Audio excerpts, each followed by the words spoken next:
is Jordan Chimnowski, and I'm the owner and operator of Motio Massage Therapy. So I've been running my business now for short intermission. Since 2012. So I graduated Massage Therapy College in 2012, which was by far the best time of my entire life.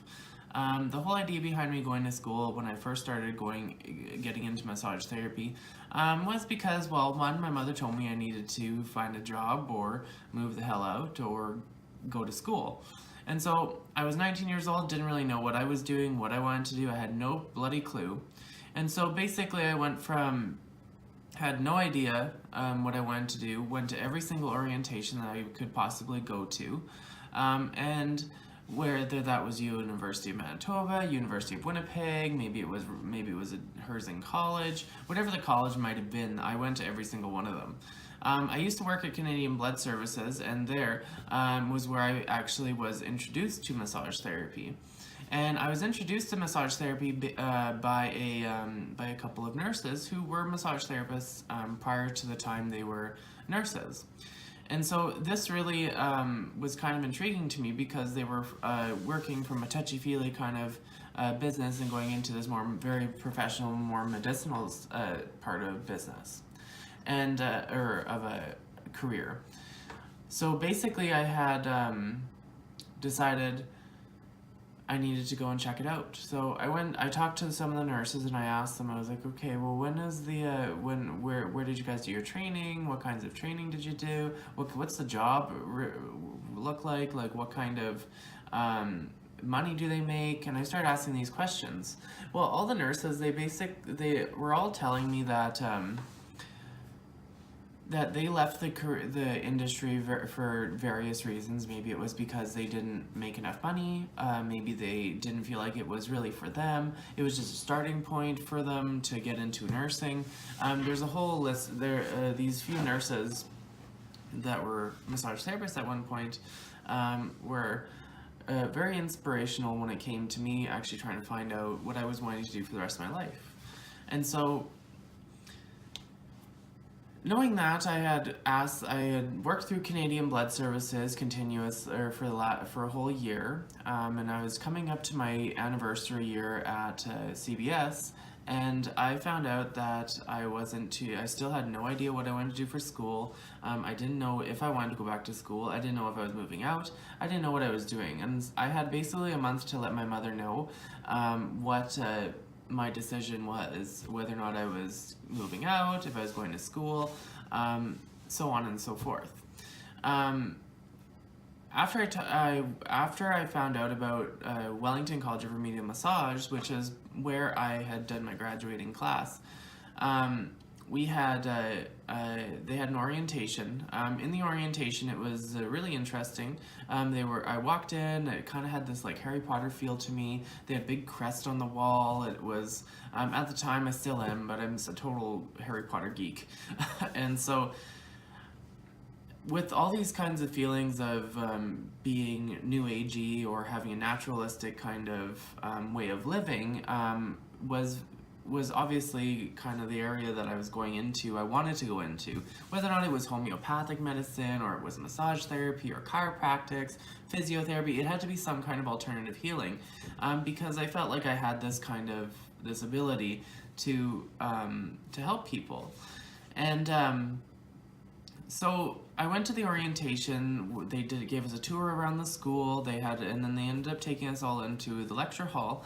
And in the lecture hall, the principal at the time, he did a personality test on the whole group, and he put 4 shapes on a whiteboard. He put a triangle, a square, a circle, and a squiggly line. And so he said that we're going to do a test on your personalities and find out what your personality traits are and see if it fits for you for massage. There's nothing worse than going into a situation thinking you know that you want to do it, and then really your personality just doesn't mix or match up to it properly. So he went through the triangle, he went through the square, he went through the circle, and he went through the squiggly line. Well, triangles, I I was like, what do I do? Do I put up my hand for a triangle? And he's like, yeah, whatever your personality or you feel that represents you in whatever way, put your hand up for that. So with triangles, I was not resonating with triangles at all. They were kind of sharp, they were pointy, they kind of reminded me of sharp, pointy things, and I just didn't want to deal with sharp and pointy things. Then I went over to the rectangle, and the rectangle, square, whatever the shape was, it just, to me, it didn't really fit well with me. To me, a square was a kind of a square personality. It was kind of a generic term that people use when they were describing somebody who was boring. And so I didn't view myself as being boring in any sense. I was creative, I am creative, I had passion, I had commitment, I had so much stuff I wanted to do. I had a lot of energy. I still have a lot of energy, but we're talking about past Jordan, which was, like I said, almost 10 years ago. So he went to the circle, and I was like, well, circles are not too bad. They kind of remind me of, they kind of go around and around. To me, they seemed like a little bit of a soft kind of shape. And I felt like I was a soft person. I had soft intentions, and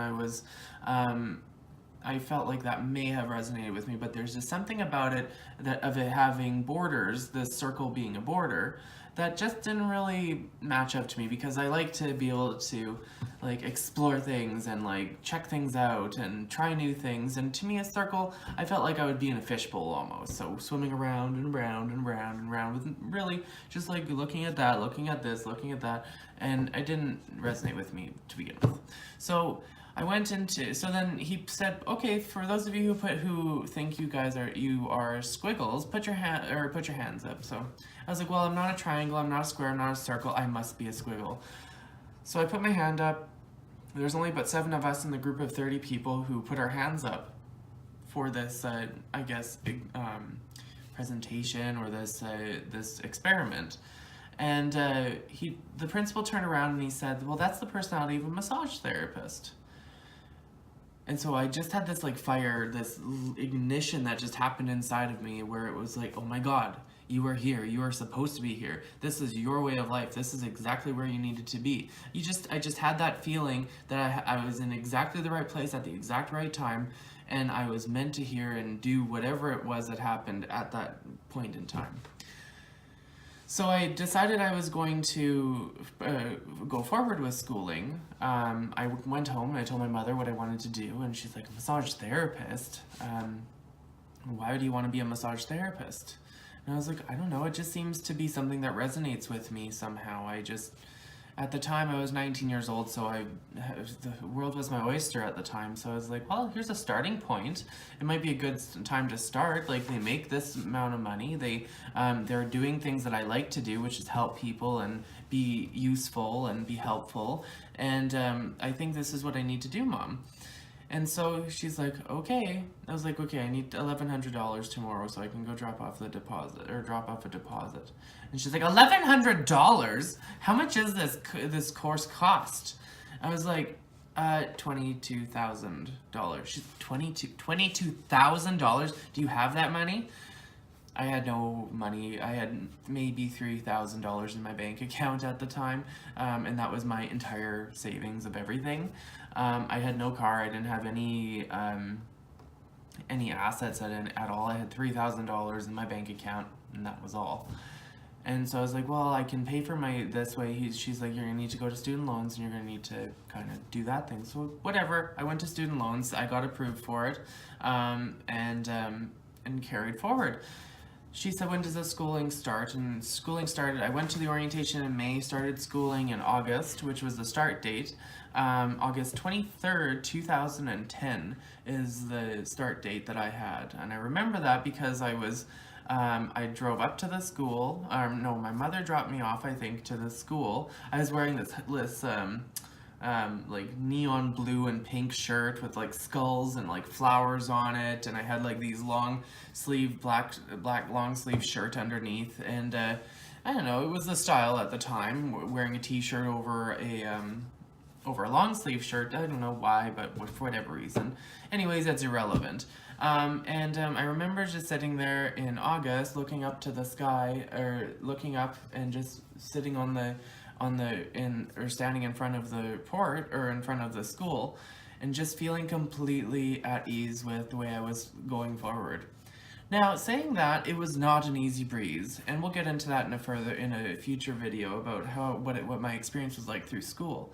But the starting point was basically it was a natural progression that my mind and my spirit was taking me. I'm a very universal thinker, so I believe that anything I do, or anything that comes up to me, or anything that may come up for whatever reason, it's there for a reason, to either teach you a lesson or learn a lesson or what have you. And yeah, so that's basically what had happened. I walked into school feeling really amped up, and in high school I was not like a 80-70% student. I was a 50% student, because I didn't want to apply myself. I did not apply myself in high school, which I'm kicking myself in the butt now for it, because now I have to do everything the hard way. So stay in school and make sure you pay attention, kids. Because it's very important to pay attention to your school, because those are your stepping stones. And with those feelings aside, I am where I am now. I'm a successful individual. I feel successful. I feel confident in myself. I feel beautiful. I feel exactly where I was supposed to be, and this is going on 7 years ago now. So starting in 2010 all the way through until 2019, this is kind of a pivotal moment for me. This is the point in which I have been running a business now for 6 years. Things are growing every single year. There's always, I am going into a larger unit now, because I work in a mall. So in the mall I work at, there's different units and stuff. And I'm going into a bigger one. I went from a 286 square foot room to now I'm going into a 450 square foot room. And we'll get into that all along the whole progression of my business and how it's kind of gone in future videos. But for those of you who are out there, I really appreciate you joining me on this journey, because I have a lot to share and a lot to talk about when it comes to massage therapy. In Winnipeg here, we have about close to 2,000 massage therapists who work here. And at no point at all in this channel will Motio Massage Therapy, which is my business, ever feel as though they're better than anybody. They will never belittle anybody. They will always be professional in every aspect of when it comes to the massage field, and any conversation that we're talking to. We will never bash people on this channel. We will never hurt anyone, and we will never provide any negative content in the lifespan of this channel. So thank you so much for joining me and watching this video. This is the beginning of my journey here on YouTube, and so don't forget, at Motio Massage Therapy you will rest, relax, and revive. Thank you.